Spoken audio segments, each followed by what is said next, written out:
In 1968, 10 days before his assassination, the Reverend Dr. Martin Luther King Jr. made this definitive statement to the Rabbinical Assembly. Probably more than any other ethnic group, the Jewish community has been sympathetic and has stood as an ally to the Negro in his struggle for justice. Though Dr. King said these words in the late 1960s, Jewish involvement in Black liberation was already true over half a century before. Nowhere was this more defined than in the relationship between educator Booker Taliaferro Washington and Jewish philanthropist Julius Rosenwald. Booker T. Washington was born on a slave plantation owned by James Burroughs in Franklin County, Virginia. According to his autobiography, Up From Slavery, the year was 1858 or 1859. Booker's mother's name was Jane, and his father was an unknown white man from a neighboring plantation. Similar to countless Black Americans who descended from people taken during the transatlantic slave trade, Washington recounts, "Of my ancestry, I know almost nothing. In the slave quarters and even later, I heard whispered conversations among the colored people of the tortures which the slaves, including no doubt my ancestors on my mother's side, suffered in the middle passage of the slave ship while being conveyed from Africa to America.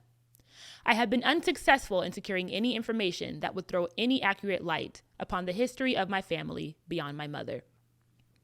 Booker would go on to choose his last name from his mother's husband, whose name was Washington Ferguson.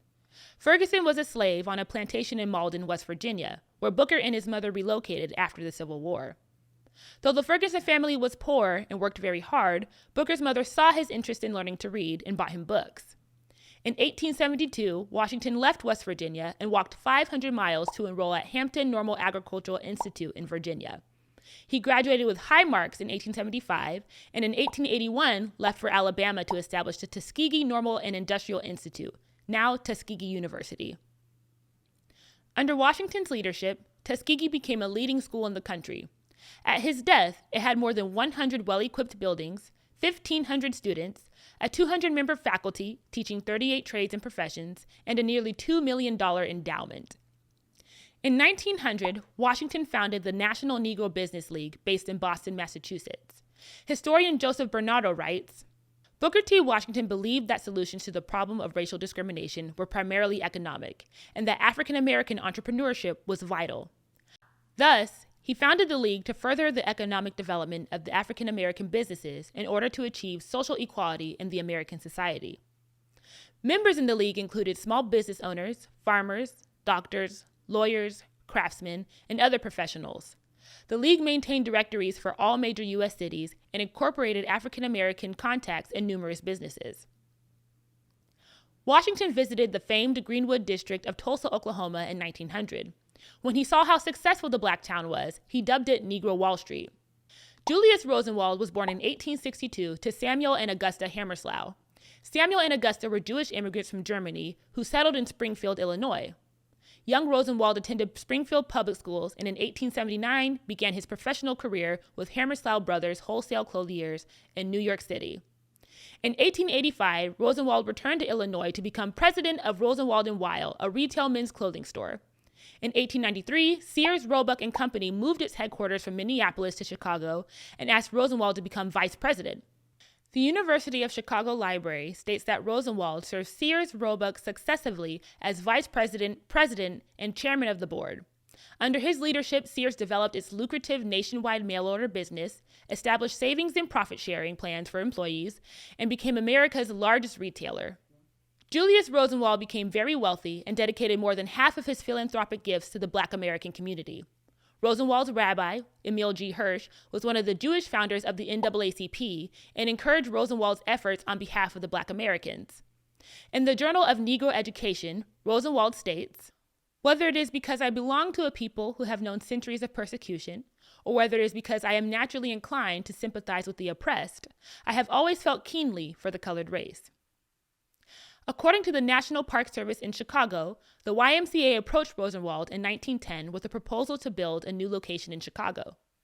Rosenwald agreed only if a facility for Black Americans was also constructed.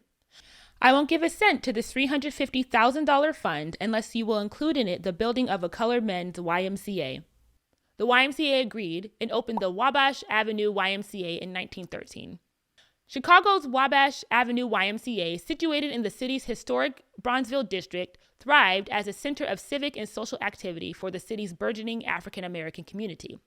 It was there in 1915 that historian Carter G. Woodson founded the Association for the Study of Negro Life and History, responsible for establishing Negro History Week, which eventually evolved into what is now celebrated nationally as Black History Month. Rosenwald also built affordable housing for Black families in Chicago called Michigan Boulevard Garden Apartments, or Rosenwald Courts. Rosenwald Courts was a 421-unit housing project that became a model for the country.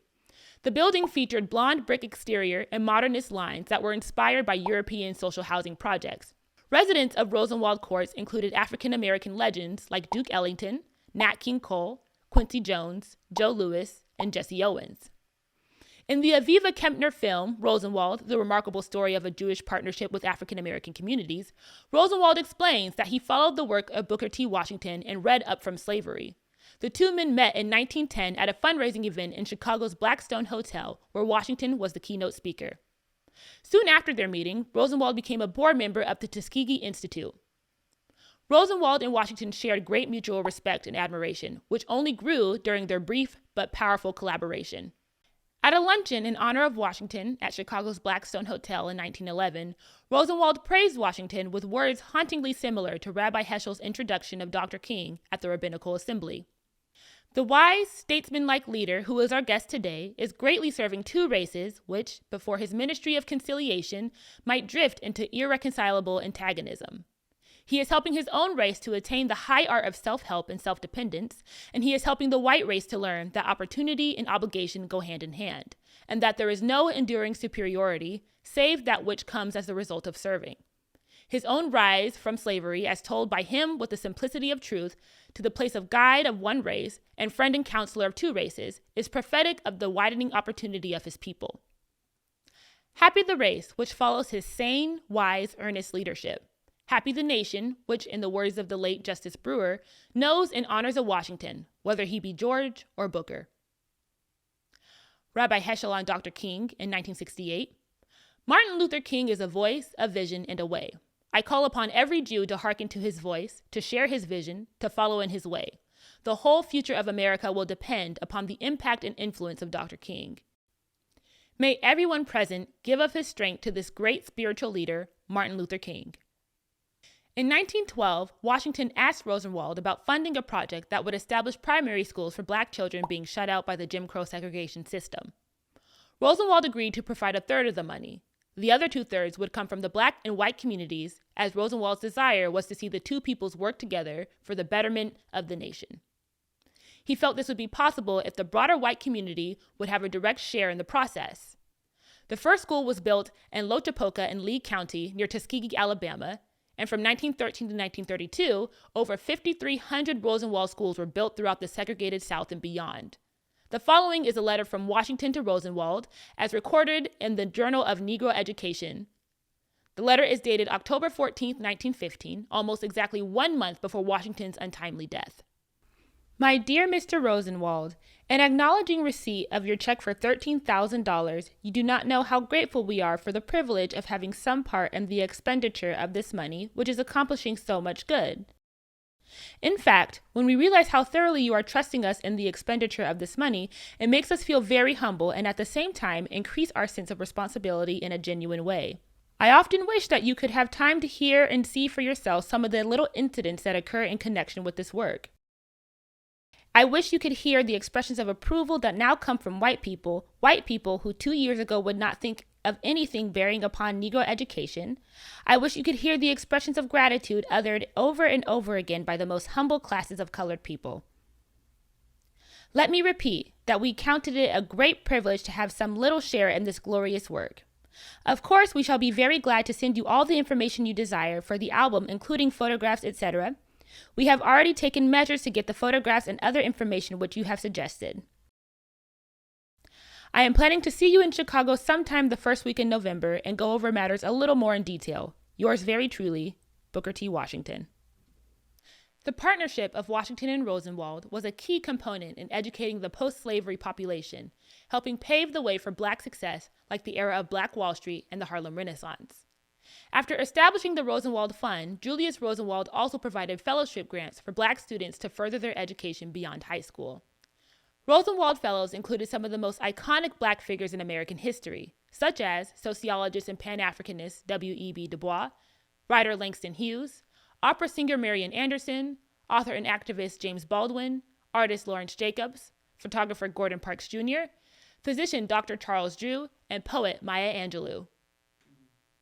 Today, some 500 Rosenwald schools still exist, and a small percentage of those as historical sites.